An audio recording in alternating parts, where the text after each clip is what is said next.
You've had your dog for years. You feed them. You walk them. They sleep at the foot of your bed, and you do anything for them.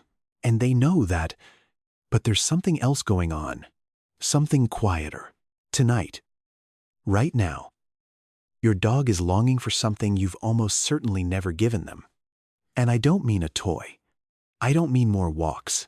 I mean something that costs nothing, takes almost no time. And yet most dog owners go their entire lives without doing it once intentionally. The longer you go without it, the more distance builds between you. Not the kind you can see, the invisible kind, the kind where your dog is lying across the room when they could be lying against you, the kind where they love you, but they don't fully trust you. And the dogs who never get this, they spend their whole lives loving someone who never quite loved them back in the language they actually understand. I'm going to fix that today. 5 things. Each one is free. Each one takes minutes. And the last one, the one I'll save for the endis, the most overlooked thing in the entire science of dog behavior. Stay with me. Because once you see it, you can't unsee it. Welcome to Dog Decode. Think about the last time you reached out to pet your dog. Where did your hand go? The top of the head, down the back, quick scratch behind the ear. And you moved on. It felt like affection. It looked like affection. Your dog sat still and let you do it. Here's the problem. Sitting still is not the same as loving it. There is a profound difference between a dog that tolerates your touch and a dog that melts under it. And if you've only ever experienced the first one, you may not even know the second one exists. Here's what the science shows. Dogs have specific zones on their bodies where gentle touch activates the deepest possible relaxation response. The base of the ears, the chest, just below the collarbone, the sides of the neck, the base of the tail, right where the spine ends. These aren't arbitrary. These locations sit directly over pressure-sensitive nerve cluster sand when you stimulate them slowly. With consistent circular pressure, they trigger a parasympathetic response. Your dog's nervous system physically shifts out of alert, out of tension, into calm, safety, and connection. A study published in the journal Physiology and Behavior tested this directly. Dogs stroked in these high sensitivity zones showed measurable drops in cortisol, the primary stress hormone. Heart rate slowed. Muscles released. They leaned in and stayed. The dogs petted on top of the head, the most common thing people do, showed a significantly smaller physiological response. Some showed mild avoidance.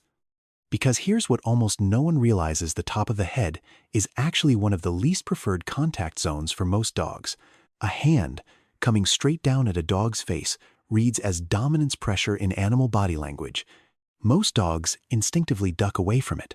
And yet, it's the first thing virtually every person does when they meet a dog, including their own. Tonight, try this. Sit with your dog. Start at the neck, not the head. Slow, circular pressure. Watch their eyes. Watch their shoulders. Watch how they breathe. Within 30 seconds, you'll know whether you found it. Because when you hit the right place with the right pressure, something happens in their face that you cannot miss. The eyes go soft. The jaw loosens. The whole body settles, not the tolerating kind of still, the melting kind. That's not just a nice moment. That's your dog's brain releasing oxytocin, the same bonding hormone that humans release during the deepest emotional connection they experience. You are not just petting them. You are building a biological bridge, one that goes deeper than anything a treat, a toy, or a command ever could. If you're new here and this already changed, subscribe. This is exactly what Dog Decode does every week. Now let's keep going. Because what you just learned about touch is only the beginning. Let me ask you something. When was the last time your dog got to stop and smell something for as long as they actually needed? Not 2 seconds before you tugged the leash. Not a quick pause before you said, "Come on." A full, unrestricted stop, nose down. Taking in everything. For as long as they wanted. If you're struggling to remember, You might be making one of the most quietly damaging mistakes in dog ownership every single day. Here's the thing. Most people fundamentally misunderstand about walks. We think they're for exercise. Get the dog moving. Burn some energy. Get home in 20 minutes. And yes, movement matters. But for a dog, a walk is not primarily a physical experience. It is a cognitive and social one. And the part of the walk you've been cutting short, the stopping, the sniffing, the nose-to-ground investigation is the part that actually matters most. Your dog's nose contains roughly 300 million olfactory receptors. Yours has about 6 million. The region of a dog's brain dedicated to processing smell is proportionally 40 times larger than yours. When your dog stops at a fire hydrant, a patch of grass, to a spot on the sidewalk, they are not wasting time. They are reading. They are processing a full landscape of information which animals pass through. How recently, their health, their hormonal state, their emotional state, their territory. It is the cognitive equivalent of you sitting down to read the morning news, your email, and 3 text threads simultaneously. Every time you drag them past that spot, you are ripping the newspaper out of their hands mid-sentence. And you're doing it on every walk, every day.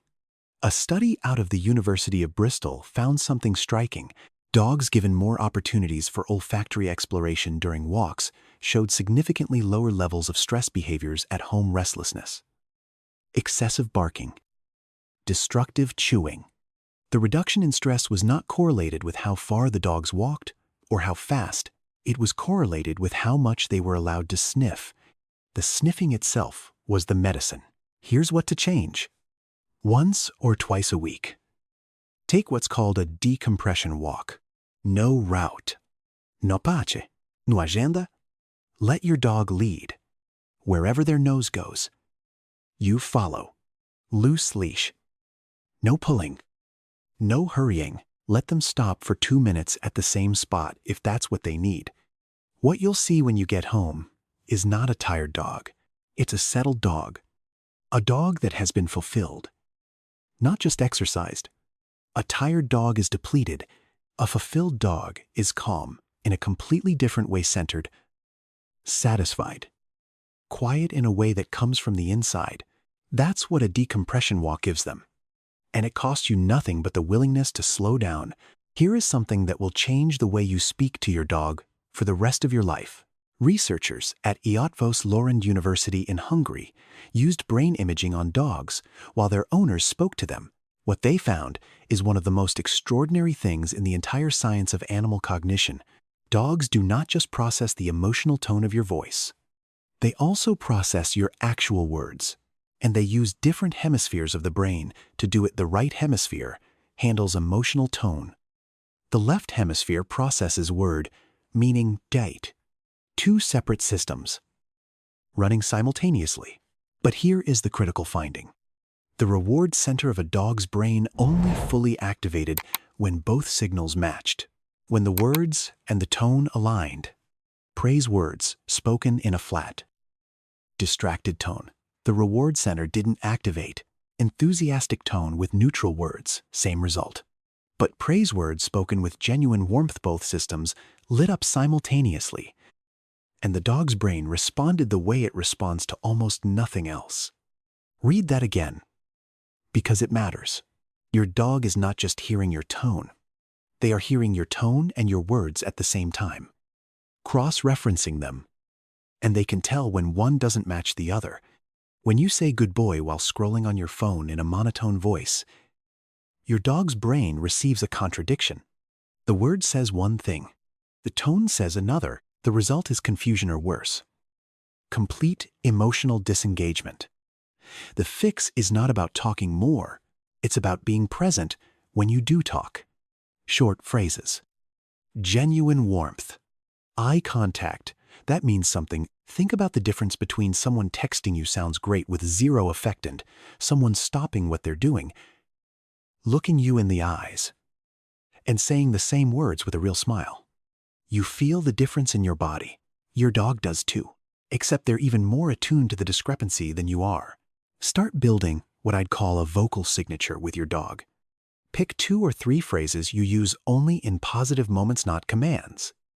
Not corrections. Just connection. Maybe it's the exact way you say their name when you're genuinely happy to see them. Maybe it's a specific phrase when you settle in together at the end of the day. Use those phrases consistently, in the same emotional state, with the same warmth. Over time, they become neurological anchors. Everything is okay. You are with me. I see you. That's what a vocal signature communicates. It costs nothing. It takes 3 seconds. And almost no dog owner ever builds one on purpose. Quick pause. Think about the last time you said your dog's name and actually meant it phone down. Looking right at them, with real warmth in your voice. Think about when that last happened. Now think about how often you say it the other way. That's the gap we're closing. When was the last time your dog had to work for their food? Not a complicated training exercise. Not a long session. Just anything at all that made them use their brain, their nose, or their body to access what they ate. If the answer is never, or you genuinely can't remember, here is what that means for your dog. Every breed that exists, retrievers, hounds, herding dogs, terrier, every single one was developed alongside humans to perform a specific task: to hunt, to track, to herd, to guard. These dogs' brains were shaped by thousands of years of problem-solving behavior.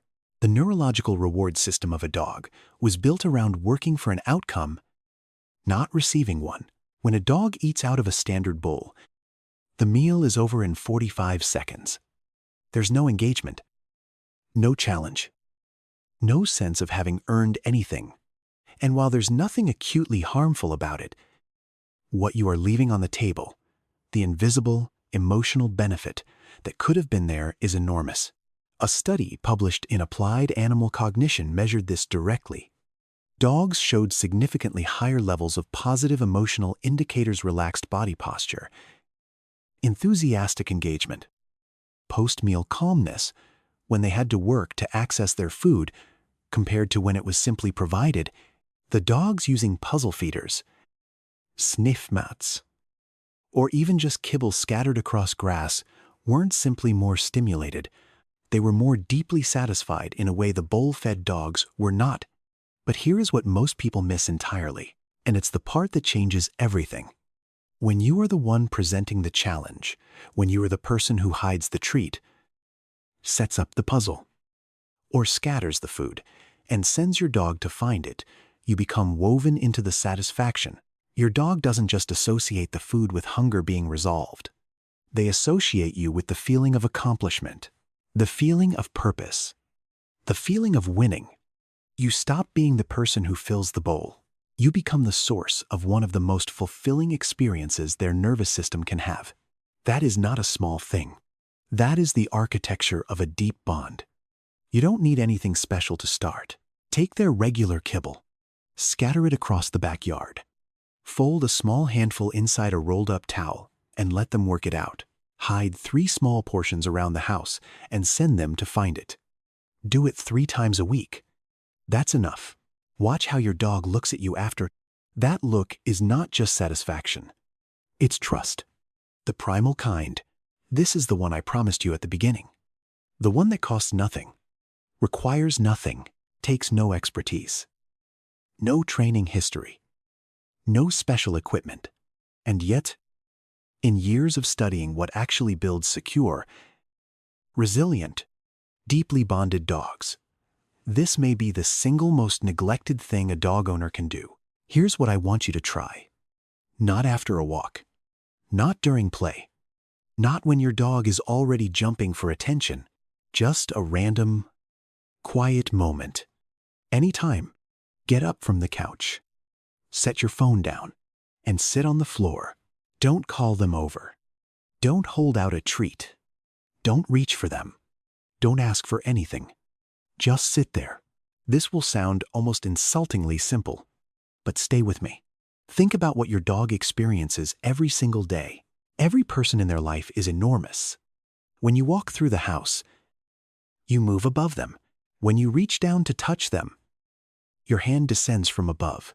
In animal body language, not symbolically, but neurologically and behaviorally, presence from above means one thing: dominance, pressure, hierarchy. Your dog accepts all of it because they love you and they trust you. But from the day you brought them home until this moment, they have never once experienced you as a physical equal, never at the same height, in the same space, with nothing being asked of them. When you sit on the floor and wait, something changes in the room. Your dog will notice immediately. They'll glance over, maybe stand up and look at you from across the space.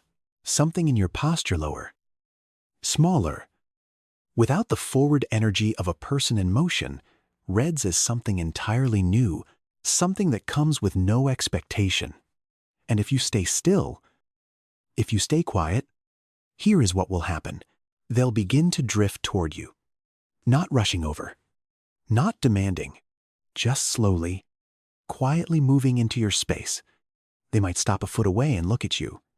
They might sit down and stay. They might put their chin on your knee. They might simply lie down, facing you, and exhale. Research in canine ethology, the study of natural dog behavior, consistently shows that dogs who experience regular, low pressure, non-demanding physical proximity with their owners show stronger, secure attachment patterns, lower baseline anxiety, greater confidence in unfamiliar situations, and more resilient stress responses, not because of any specific training protocol, because of this. That movement, that choice to come to you when there is no food, no command, no external incentives, one of the most honest things a dog can do. It is a choice made from something that is not training. It is not a bid. It is not hunger. It is the choice of a being who wants to be near you because of who you are to them. What you are building when you sit on the floor is not a cute moment. It is a foundation, a private language between you and your dog that requires no words, no tools, no technique, just the willingness to come down to their world physically, literally, and say, without saying anything, I'm here. You're safe. This is us. Your dog has been making that choice since the day you brought them home, choosing you, quiet about it, consistent about it, never asking you to understand it, never demanding anything in return, every single day. In the way they position themselves near you when they sleep, in the way they follow you from room to room, in the way they watch the door when you leave and watch it again until you come back. They have been trying to tell you something in the only language they have. Now you know what it means. And when you look at your dog after this video today, tonight, whatever moment you're sitting in, you will see them differently. Not because they changed, because you finally understood what they've been saying all along. Touch them where it actually reaches them slow. Circular pressure at the neck, chest, and base of the ear sand. You aren't just petting your dog, you're triggering a biological state of safety and bonding that no treat or toy can replicate. Let them sniff without time pressure. And you aren't just being patient. You're giving them the primary cognitive experience their brain was built for. Speak with genuine warmth that matches your words. And you aren't just talking to your dog. You're activating the part of their brain that registers real connection. Make them work for their food. And you aren't just making mealtime interesting. You're making yourself the source of the most fulfilling experience in their day. And sit on the floor with nothing asked, nothing offered and. You aren't just being quiet with your dog. You're speaking the language that tells them everything they need to know about whether they are truly safe with you. None of these require money. None require more than a few minutes. But together, running consistently, day after day, they create something that most owners spend years searching for without ever understanding what it's made of. They call it a bond. What it actually is trust. And your dog has been ready to give it to you since the first moment they ever looked up at you. The only question has always been whether you would meet them halfway. Now you know how.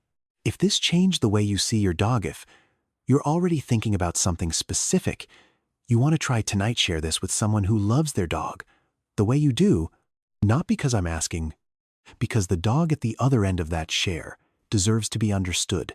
Subscribe to Dog Decode. This is what we do every single week. Take the science of what dogs actually are and turn it into something you can use today. We'll see you in the next one.